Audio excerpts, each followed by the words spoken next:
श्री स्वामी समर्थ. सगळ्यांना नमस्कार. तर 8-15 दिवस झालं मशीनवर बसणं झालं नाही. म्हणजे पिको फॉलच्या ब्लाऊज शिवले, पण पाहुणे येतात सारखे-सारखे आणि आमच्या इथे चालूच असतं कोणी ना कोणी. एक गेलं की एक, एक गेलं की एक. तर खूप काही पिको फॉलच्या साड्या पडलेल्या होत्या. तर आज बऱ्याच केल्या आणि आणखीन बाकी आहेत करायच्या. त्यात पिकोच्या काही साड्या, फॉलच्या काही. फॉल लावायला थोडा वेळ लागतो, पिको करायला काही वेळ लागत नाही. आणि मग आज खूप काही म्हटलं चला पिको फॉलच करून घ्यावा. आणि घरातही खूप गर्दा पडून जातो त्या साड्यांचा. तर त्यासाठी मी आता पहिले म्हटलं चला साड्याच करून घेते. तर खूप काही करून ठेवल्यात. आता याला आता बहीण पण नाही, बहीण गेली गावाला. तर आता एकटीवरच लोड आला. नाहीतर मी फॉल लावून द्यायची आणि ती तुरपाई करायची. तर मला काही वाटत नव्हतं. तर आता सगळा लोड आणि त्यातली त्यात आता सण पण आलेत.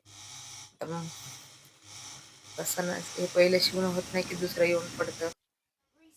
स्वतःला थोडा पण वेळ भेटत नाही. तसंच मी दुपारी थोडासा अर्धा घंटा आराम करत असते. कधी होतो तर कधी नाही. कस्टमर आले की उठावंच लागतं. आणि कस्टमर जर नसलं तर मग मी थोडा अर्धा घंटा आराम करत असते. आणि रात्री झोपायला खूप उशीर होतो आम्हाला. 11, 11:30 वाजतात. तर आज आत्या पण घरी नव्हत्या, बाहेर गेले होते आत्या आणि मामा. तर मुलांनाच मी झाडायला लावलं. कधीतरी झाडतात मुलांना, थोडंसं गोडीनं बोलावं लागतं, कधी-कधी रागानेही बोलावं लागतं. आणि मग त्यांच्याकडून थोडंसं काम करून घेत असते. तर एकटीला होत नाही. आणि तसं मुलांनाही थोडीशी सवय लागते घरातल्या कामाची. हर्ष ऐकतो पण विराज ऐकत नाही. लहानाले खूपच बदमाश असतात. विराज थोडा अंगात आल्यासारखं करतो. आता हर्षनं झाडलंय आणि विराज नेहमी विराज झाडतो ओटा आणि किचन हॉलनं हर्ष झाडतो. तर ह्यावेळेस मी हर्ष म्हटलं मी ओटा झाडतो, तू झाड हॉल किचन. तर आज विराजने झाडले, तर कसं झाडतं पहा अंगात आल्यासारखं. तरी पण त्याच्या पद्धतीने बरंच चांगलं झाडतो. विराज खूप बदमाश आहे. त्याला काम नको वाटतं.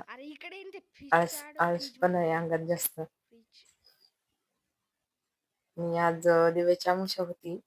तर दिव्याच्या अमावस्येला सकाळीच मी दिवे वगैरे धुवून घेतले ना, आमच्या इथं काही दिव्याची अमावस्या नसते. तरी पण मी सगळं स्वच्छ करून घेत असते. काय झालेलं आहे काय माहिती, पहिल्यापासून दिव्याची अमावस्या करतच नाहीत. तर मी सगळं काही स्वच्छ करून घेत असते. ते आज किचन वाटा स्वच्छ करून घेतला, दिवे स्वच्छ करून घेतले. सकाळी सगळं स्वच्छ करून ठेवलं होतं आणि पुन्हा जशीस तसा गर्दा. तर किचन वाट्यावर पहा किती गर्दा होऊन जातो. तर एक जण नसतं. कोणी एक ग्लास घेतात तिथेच ठेवतात, काही घेतात तिथेच ठेवतात आणि मी आवरत बसते. जागच्या जागेवर सामान ठेवल्यावर राहतं. तर एक जण नाही ना घरात. सगळेजण एक-एक आणून ठेवतात ओट्यावर. जेवण झालं नंतर 4-5 ला आमचं चहा-पाणी असतं. चहा-पाणी झालं आणि मग नंतर पुन्हा पिकोच्या साड्या घड्या मारून ठेवल्या आणि बाकीच्या आता तुरपाई करायच्या. तर त्या पण करून घ्यायच्या. खूप दिवस झालं मशीनवर बसली नाही म्हणून त्यामुळे खूप काही पिको फॉलच्या साड्या पडल्यात. आता 10-12 केलेत. आता उद्या काही करेल. तरी पण मोटर आहे म्हणून काही वाटत नाही. एका साडीला कसंही अर्धा घंटा जातोच. म्हणजे फॉल लावणं, तुरपाई करणं. तर अर्धा घंटा जातोच. तर आता एवढा बोजा आहे. हा याला तुरपाई करायच्या सगळ्यांना. तर आता एकदा बसलं ना, मी काही उठत नसते. तर चहा-पाणी करून घेतलं आणि नंतर फॉल लावत बसले. आता मला संध्याकाळच होती. तर हे करत-करत कसा वेळ जातो ना कळतच नाही आणि मध्ये-मध्ये उठावं लागतं कस्टमर आले की. तर त्यामुळे थोडा उशीर होतो. कस्टमर करायला ना घ्यायचं थोडं असतं, पण टाईमपास जास्त असतो. तर एवढ्या लावल्या साड्या आणि आणखीन मी बाकीचे फॉल धुवून ठेवायचे. आणखीन बऱ्याच साड्या आहेत. तर आता त्या साड्याचे फॉल धुवून ठेवले की उद्या मग धुवून ठेवणं, प्रेस करणं आणि लगेच पिको फॉल करणं, मग तुरपाई करणं. आणि एवढे फॉल असूनही कलर मिळत नाही.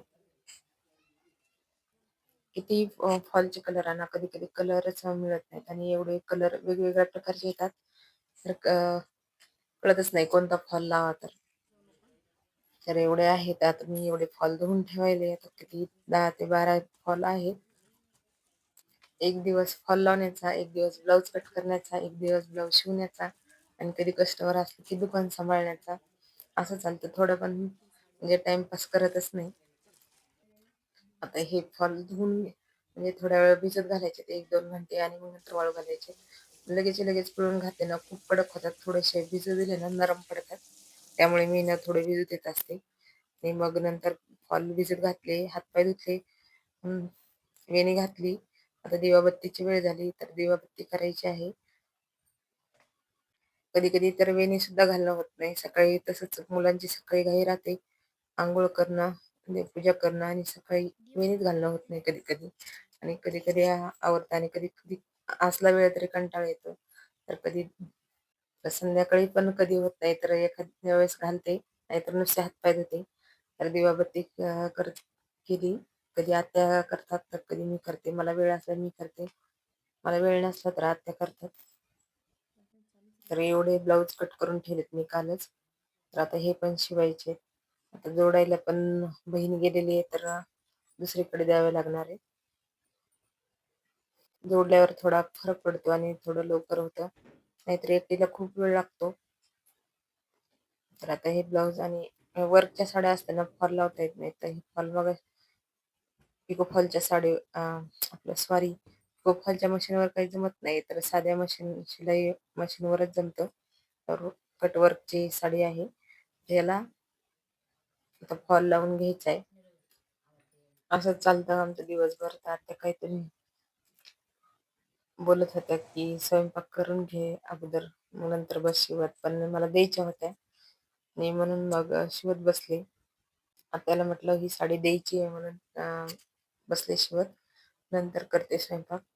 तर म्हटलं बरं ठीक आहे तुझ्या मनानं. तर फॉल लावून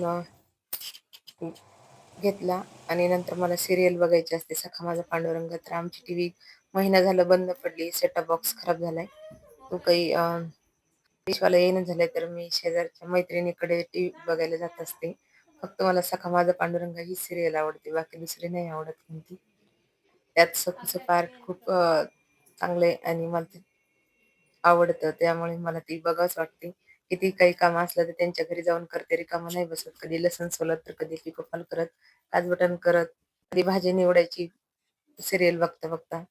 आणि मग हे सगळं झालं. तिथून आल्यावरती स्वयंपाक केला, जेवण झाली आणि रात्री माझा रोज ब्रश असतो. मुलांचा थोडासा अभ्यास घेणं असतं. ते घेतलं आणि मग नंतर ब्रश झाला की आम्हाला कशी 11, 11:30 वाजता झोपायला.